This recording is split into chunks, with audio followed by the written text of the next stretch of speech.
தீபாவளி நம்ம ரெண்டாவது வந்து நம்ம புதுக்கோட்டை மாவட்டத்தை பொறுத்த வரைக்கும் எப்பவுமே எல்லாரும் கேட்கறது தண்ணி தான். தண்ணி இல்லை, தண்ணி பிரச்சனை இருக்கு, மழை வந்தாலும் தண்ணி இருப்பதில்லை அப்படின்ட்டு உடனே ஒன்று சொல்றேன்.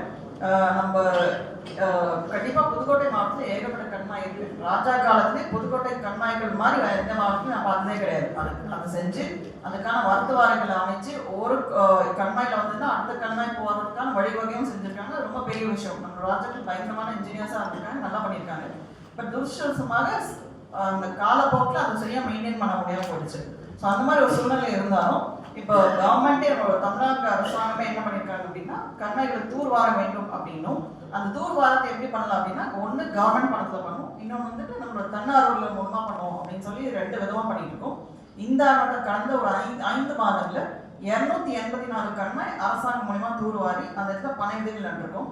இது இல்லாமல் ஒரு 50 கண்மாய்கள் நம்ம தன்னார்வலர்கள் மூலமா பண்ணியிருக்கோம். பட் இது வந்து ரொம்ப சின்ன அமௌண்ட்.